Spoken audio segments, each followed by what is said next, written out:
ದೇವಂಗ ಕುಲಬಾಂಧವರಿಗೆ ದೇವರ ದಾಸಿಮಯ ಜಯಂತಿ ಶುಭಾಶಯಗಳನ್ನು ಅಂತ ನಾನು ವಿಜಯ್ ಕುಮಾರ್ ಅಂತೇಳಿ ದೇವಂಗ ಸಂಘದ ಉಪಾಧ್ಯಕ್ಷ ಆಗಿದ್ದೀನಿ.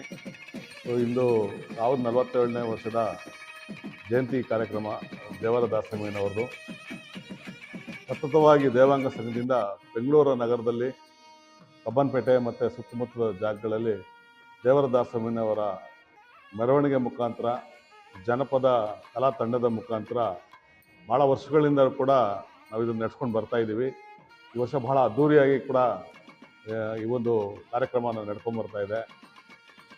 ಬೆಂಗಳೂರು ಅವೆನ್ಯೂ ರಸ್ತೆಯಲ್ಲಿ ಇರ್ತಕ್ಕಂಥ ಚೌಡೇಶ್ವರಿ ದೇವಸ್ಥಾನದಿಂದ ಹಿಡ್ಕೊಂಡು ಪ್ರತಿ ಗಲ್ಲಿಗಳಲ್ಲೂ ಕೂಡ ಬಹಳ ವಿಜೃಂಭಣೆಯಿಂದ ಮೆರವಣಿಗೆ ಆಗುತ್ತೆ. ಜೊತೆಗೆ ಎಲ್ಲ ನಮ್ಮ ಕುಲಬಾಂಧವರೆಲ್ಲ ಬಂದು ಅವತ್ತು ಸಂಘ ಸಂಸ್ಥೆಗಳು, ಎಲ್ಲ ಸಂಘ ಸಂಸ್ಥೆಗಳಾಗ್ಬೋದು ಅಥವಾ ಭಜನೆ ಮಂದಿರಗಳಾಗ್ಬೋದು ಅಥವಾ ಪೇಟೆ ಮನೆಗಳಾಗ್ಬೋದು, ಎಲ್ಲರೂ ಕೂಡ ಶ್ರದ್ಧಾಭಕ್ತಿಯಿಂದ ಪ್ರತಿ ಗಲ್ಲಿಗಳಲ್ಲೂ ಕೂಡ ಅದು ಪೂಜೆ ಮಾಡೋ ಮುಖಾಂತರ ಮತ್ತು ಪ್ರಸಾದನ ಪ್ರತಿ ಗಲ್ಲಿಯಲ್ಲೂ ಕೂಡ ಪ್ರಸಾದ ಕೊಡೋ ಮುಖಾಂತರ ದೇವರ ದಾಸಿಮಯ್ಯರ ಜಯಂತಿಯನ್ನು ಭಾಳ ವರ್ಷಗಳಿಂದ ಮಾಡ್ಕೊಂಡು ಬರ್ತಾ ಇದ್ದಾರೆ. ಇದು ಇತ್ತೀಚೆಗೆ ಒಂದು 5-6 ವರ್ಷಗಳಿಂದ ಈಚೆಗೆ ಸರ್ಕಾರ ಕೂಡ ಗುರುತಿಸಿ ರವೀಂದ್ರ ಕಲಾಕ್ಷೇತ್ರದಲ್ಲಿ ಬೆಂಗಳೂರು ನಗರದಲ್ಲಿ ಮಾಡ್ಕೊಂಡು ಬರ್ತಾ ಇದ್ದಾರೆ. ಮತ್ತು ಎಲ್ಲ ತಾಲೂಕು ಜಿಲ್ಲಾ ಕೇಂದ್ರಗಳು ಕೂಡ ಸರ್ಕಾರದ ವತಿಯಿಂದ ದೇವರ ದಾಸಿಮಯ್ಯ ಜಯಂತಿಯನ್ನು ಮಾಡ್ಕೊಂಡು ಬರ್ತಾ ಇದ್ದಾರೆ. ಮತ್ತೊಮ್ಮೆ ಎಲ್ಲರಿಗೂ ಶುಭಾಶಯಗಳನ್ನು ಕೊಡ್ತಾ ಇದ್ದೀನಿ.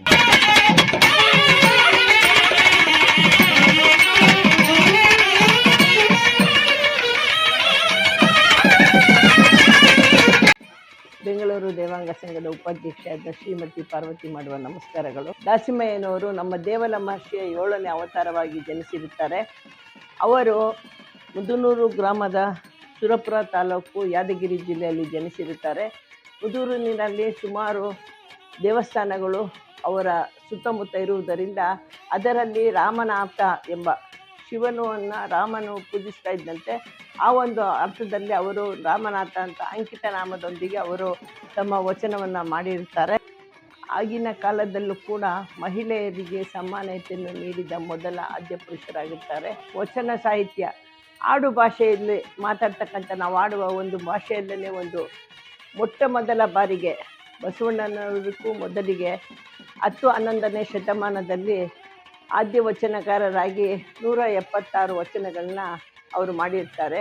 ಇವತ್ತಿಗೂ ಕೂಡ ಆ ವಚನಗಳು ತುಂಬಾ ಅರ್ಥಪೂರ್ಣವಾಗಿ ಎಲ್ಲರೂ ಮೆಚ್ಚುವಂಥ ಒಂದು ಕಾರ್ಯಕ್ರಮವಾಗಿರ್ತದೆ. ಬಸವಣ್ಣವರು ಕೂಡ ಈ ಒಂದು ಆದ್ಯ ವಚನಕಾರರಿಗೆ ಅವರು ಕೂಡ ನಮನ ಸಲ್ಲಿಸಿರುತ್ತಾರೆ. ಈ ಒಂದು ನಮ್ಮ ದಾಸಿಮಯ್ಯನವರ ಜಯಂತಿಯನ್ನು ನಾವು ಸರ್ಕಾರದ ಮಟ್ಟದಲ್ಲಿ ಆಚರಿಸಬೇಕು ಅಂತ 2015ರಲ್ಲಿ ಆಗಿನ ಕಾಂಗ್ರೆಸ್ ಸರ್ಕಾರ ಸಿದ್ದರಾಮಯ್ಯನವರಿದ್ದರು. ಅವರ ಒಂದು ಆಡಳಿತದಲ್ಲಿ ನಮ್ಮ ಮೆಚ್ಚಿನ ನಮ್ಮ ಹೆಮ್ಮೆಯ ಮಹಿಳೆಯಾದಂಥ ಶ್ರೀಮತಿ ಉಮಾಶ್ರೀ ಅವರು ಅವತ್ತು ಕನ್ನಡ ಸಂಸ್ಕೃತಿ ಇಲಾಖೆಯ ಸಚಿವರಾಗಿದ್ದರು.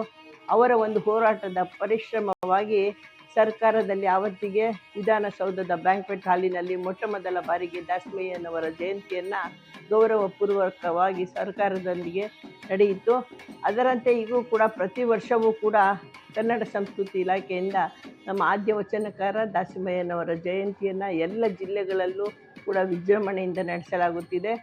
ಆದ್ಯ ವಚನಕಾರರಿಗೆ ನಮ್ಮ ಹೃದಯಪೂರ್ವಕ ನಮನಗಳನ್ನು ತಿಳಿಸ್ತಾ ಈ ಕಾರ್ಯಕ್ರಮದಲ್ಲಿ ಭಾಗವಹಿಸಿದ ಎಲ್ಲ ನಮ್ಮ ಸದಸ್ಯರುಗಳಿಗೆ, ನಮ್ಮ ಬಾಂಧವರಿಗೆ, ಕುಲ ಬಾಂಧವರಿಗೆ ಹೃದಯಪೂರ್ವಕ ನಮಸ್ಕಾರಗಳನ್ನ ತಿಳಿಸ್ತಾ ಇದ್ದೀನಿ. ಜೈ ಹಿಂದ್, ಜೈ ದೇವಾಂಗ.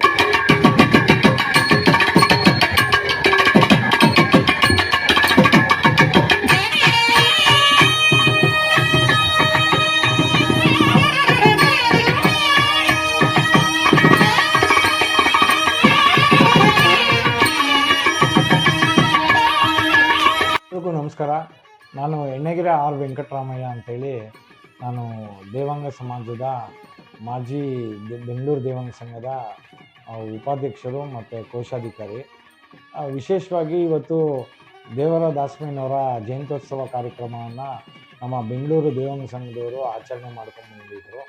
ಅದರ ಇತಿಹಾಸ ಹೇಳ್ಬೇಕಂತಂದರೆ 1047ನೇ ವರ್ಷದ ಜನ್ಮ ದಿನೋತ್ಸವ ಜಯಂತಿ ಕಾರ್ಯಕ್ರಮ ಅದು. ನಾವು ಸಣ್ಣ ವಯಸ್ಸಿನಿಂದನೂ ಸಹ ನಮ್ಮ ಬೆಂಗಳೂರು ದೇವಾಂಗ ಸಂಘದವರು ನಡೆಸ್ಕೊಂಬರ್ತಾ ಇರುವಂತಹ ದೇವರ ದಾಸಮಯ್ಯನವರ ಕಾರ್ಯಕ್ರಮದಲ್ಲಿ ಭಾಗವಹಿಸ್ಕೊಂಬರ್ತಾ ಇರೋದು ನಮ್ಮ ಒಂದು ಸಂಪ್ರದಾಯ. ಅದು ಚೌಡೇಶ್ವರಿ ದೇವಸ್ಥಾನದಲ್ಲಿ ನಮ್ಮ ಅಲ್ಲಿ ಚಂದ್ರಚೌಡೇಶ್ವರಿ, ರಾಮಲಿಂಗೇಶ್ವರ ಮತ್ತು ಪಾರ್ವತಿ ತಾಯಿಯ ಒಂದು ಅಭಿಷೇಕ ಮತ್ತು ಪೂಜಾ ಕೈಂಕರ್ಯಗಳನ್ನ ಮುಗಿಸಿ ಅಲ್ಲಿಂದ ದೇವರ ದಾಸಮಯ್ಯನವರ ಮೂರ್ತಿ ಜೊತೆಯಲ್ಲಿ ಚೌಡೇಶ್ವರಿ ತಾಯಿಯನ್ನು ಒಂದು ರಥದಲ್ಲಿ ಕುಂಡಿಸಿ ಮೆರವಣಿಗೆ ಮಾಡ್ಕೊಂಬರೋದು ಒಂದು ಸಂಪ್ರದಾಯ. ಈ ಒಂದು ಸಂಪ್ರದಾಯ ನಮ್ಮ ಕಬ್ಬನ್ಪೇಟೆ ಏರಿಯಲ್ಲಿ ಭಾಳ ಸುಮಾರು ವರ್ಷಗಳಿಂದಲೂ ನಡೆಸ್ಕೊಂಬರ್ತಾ ಇರೋದು ಒಂದು ಪ್ರತೀತಿ ಮತ್ತು ಅದೊಂದು ಸಂಭ್ರಮ ಕೂಡ.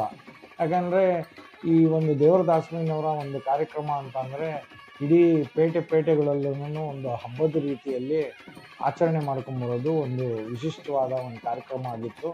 ಆ ಕಾರ್ಯಕ್ರಮನ ಇಂದು ನಮ್ಮ ಬೆಂಗಳೂರು ದೇವಾಂಗ ಸಂಘದ ವತಿಯಿಂದ ಯಶಸ್ವಿಯಾಗಿ ನೆರವೇರಿತು. ಅಲ್ಲಿ ನಂತರ ನಾವು ಬನಪ ಪಾರ್ಕು ನಲ್ಲಿರುವಂತಹ KG ರಸ್ತೆಯ ಒಂದು ಪ್ರತಿಮೆನ ನಾವು ಒಂದು ಭಾಳ ವರ್ಷದ ಹಿಂದೆ ಅಲ್ಲಿ ಪ್ರತಿಷ್ಠಾಪನೆ ಮಾಡಿದ್ವಿ. ಸೊ ಅಲ್ಲೂ ಸಹ ನಾವೆಲ್ಲರೂ ದೇವರ ದಾಸಮಯ್ಯನ ಆಚರಣೆಯನ್ನು ಮಾಡ್ಕೊಂಬರೋದು ಒಂದು ಈಗಿನ ಒಂದು ವಿಶೇಷತೆಯಲ್ಲಿ ಅದು ಒಂದಾಗಿದೆ. ಈ ಒಂದು ಇತಿಹಾಸಗಳ ಸಂಪ್ರದಾಯದಲ್ಲಿ ಅದು ಒಂದು ಜೋಡಣೆ ಆಗಿದೆ. ಜೊತೆಯಲ್ಲಿ ಇನ್ನೊಂದು ಸನ್ಮಾನ್ಯ ಮುಖ್ಯಮಂತ್ರಿಗಳಾದ ಸಿದ್ದರಾಮಯ್ಯನವರು ಈ ಒಂದು ದೇವರ ದಾಸಮಯ್ಯನವರ ಆಚರಣೆನ ಸುಮಾರು 2014-15 ಇಸ್ವಿಯಿಂದ ಪ್ರಾರಂಭ ಮಾಡಿಕೊಟ್ರು. ಅಧಿಕೃತವಾಗಿ ಸರ್ಕಾರನ ಈ ಒಂದು ಕಾರ್ಯಕ್ರಮವಾಗಿ ಆಚರಣೆ ಮಾಡ್ತಾ ಇರೋದು ನಿಮ್ಮ ಎಲ್ಲರಿಗೂ ಹೆಮ್ಮೆ ತರುವಂಥ ವಿಷಯ. ಆ ಒಂದು ಕಾರ್ಯಕ್ರಮ ಇದೇ ರವೀಂದ್ರ ಕಲಾಕ್ಷೇತ್ರದಲ್ಲಿ ಅತ್ಯಂತ ಯಶಸ್ವಿಯಾಗಿ ಕಾರ್ಯಕ್ರಮ ನೆರವೇರಿತು. ಈ ರೀತಿ ಈ ಒಂದು ಕಾರ್ಯಕ್ರಮಗಳಿಗೆ ನಾವು ನಮ್ಮ ಮುಂದಿನ ಪೀಳಿಗೆಗೆ, ನಮ್ಮ ಯುವಜನತೆಗೆ ನಮ್ಮ ಸಂಸ್ಕೃತಿ ಸಂಪ್ರದಾಯಗಳನ್ನ ತಿಳಿಸ್ಕೊಡ್ಬೇಕು. ಜೊತೆಯಲ್ಲಿ ದೇವರ ದಾಸಮಯ್ಯ ಕನ್ನಡ ಮೊದಲ ಆದ್ಯ ವಚನಕಾರ. ಜೊತೆಯಲ್ಲಿ ಅವನ ವಚನಗಳಲ್ಲೇ ಸಮಾಜದ ಏಳು ಬೀಳು, ಮೇಲು ಕೀಳು ಈ ರೀತಿ ಒಂದು ವಿಚಾರಗಳನ್ನ ನಮ್ಮ ಸಮಾಜಕ್ಕೆ ಸಾರಬೇಕು. ಜನಗಳಲ್ಲಿ ಜಾಗೃತಿ ಮೂಡಿ ಈ ಮೂಢನಂಬಿಕೆಗಳನ್ನ ಬಿಟ್ಟು ನಮ್ಮ ಬದುಕುಗಳನ್ನ ಕಟ್ಕೊಳ್ಳೋದಕ್ಕೆ ಮೂಲವಾಗಿ ಏನು ಬೇಕೋ ಆ ಕಾರ್ಯಗಳನ್ನ ಮಾಡಿ ಅದೇ ದೇವರು ಅಂತ ನಾವು ನಂಬಿ ಆ ಕೆಲಸವನ್ನು ಮಾಡಿದಾಗ ನಮ್ಮೆಲ್ಲರ ಮತ್ತು ನಮ್ಮ ಸಮುದಾಯಗಳ ಅಭಿವೃದ್ಧಿ ಆಗುತ್ತೆ ಅಂತ ಒಂದು ವಚನಗಳ ಮೂಲಕ ಸಂದೇಶ ಕೊಟ್ಟಿರ್ತಾನೆ. ನಾವು ಆ ಸಂದೇಶನ ಪಾಲನೆ ಮಾಡಿ ನಾವು ನಮ್ಮ ಸಮಾಜಗಳಲ್ಲಿ ಅಭಿವೃದ್ಧಿ ಹೊಂದಿ ಯಶಸ್ವಿ ಆಗಬೇಕು ಅಂತ ನಾವು ಸಹ ಈ ಕಾರ್ಯಕ್ರಮದಲ್ಲಿ ಆ ಒಂದು ದಿನ ಆಚರಣೆ ಆಗದಿರ ಪ್ರತಿ ನಮ್ಮ ಜೀವನದಲ್ಲೇ ಅವರ ವಚನಗಳ ಆ ಸಂದೇಶಗಳನ್ನ ಜೀವನದಲ್ಲಿ ಅಳವಡಿಸ್ಕೊಂಡು ಮುಂದುವರಿಬೇಕು ಅಂತ ನಮ್ಮೆಲ್ಲ ಅಭಿಲಾಷೆ ಆಗಿದೆ. ಪ್ರತಿಯೊಬ್ಬರಿಗೂ ನಮಸ್ಕಾರ.